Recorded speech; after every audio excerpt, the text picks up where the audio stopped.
welcome back to this program. My name is Tony O.C. and in today's episode, we're looking at a continental African question, which is, how do we distinguish between complexity and corruption?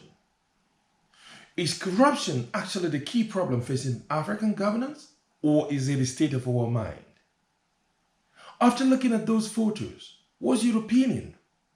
Indeed, anecdotal evidence suggests that this is true for African leaders, but I think the otherwise.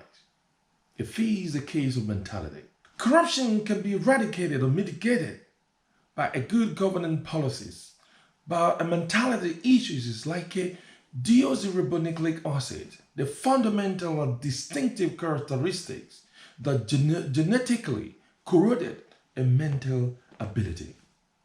We've heard the Westerners hypocritically and stereotypically blame the African leaders for dictatorship and corruption as a factor making Africa ungovernable. But here is what I think.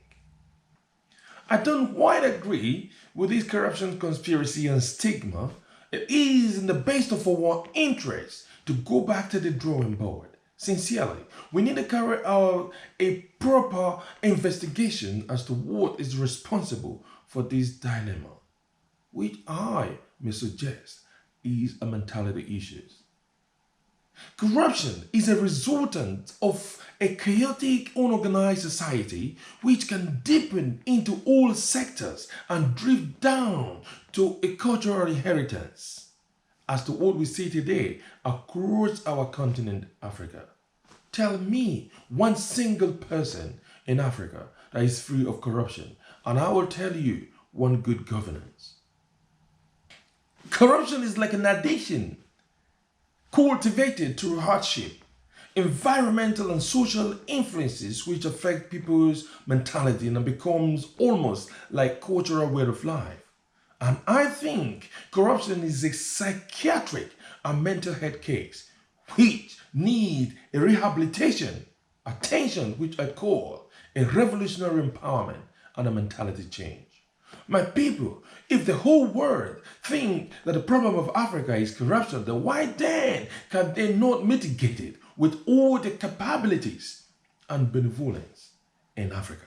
I think the Westerners enjoy this whole drama and are taking full advantage of it. Even in China has followed suit. My people, remember that ignorance is not a requisite to comprehension.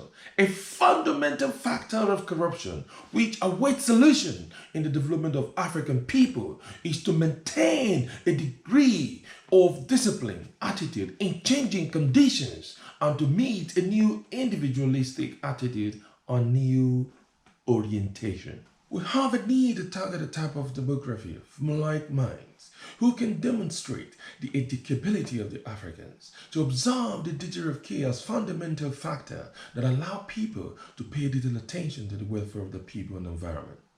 It's time we wake up and find our feet. It's time we take the bulls by the horn and take care of our problems by ourselves, for ourselves. Our common problem is unity and solidarity. One voice, duty of care, which is a big fundamental factor, owning up with our responsibility of good governance. The first thing to combat corruption is to unlock the potentials of care for one another, love one another, and protect one another.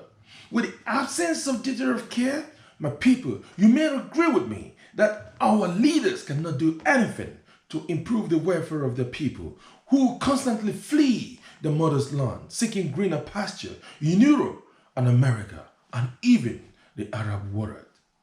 Why? The government and their cohorts and their cronies lives in opulence. The root of this sort of behavior encourages corruption by the weight of competition, self-achieved glorified effort, oppression, and egocentrism. We have seen our African leaders espousing different ideology and campaign for change, when in reality, after being elected, nothing is changed. Why corruption is prevalent throughout the continent. If we did not treat This matter from grassroots, by embracing the ideological revolutionary mentality change, our unquenchable, insatiable appetite for money, power, self-achievement, and greed will remain in Africa perpetually. Africa, wake up. Well, this is where I'm going to draw the curtain today. We know the issue of Africa is very much complicated. In this channel, we are ready. We speak the truth. We unveil the truth. And we are dedicated to telling you the truth. So, keep subscribing. Share our messages across. Together, we will make Africa great again. Join hands to better Africa. Share these messages. Make your comment. It's an open platform for every one of us. Please, make your comment on this platform. Let's hear your opinion. And I will see you next week for the next episode. Thank you.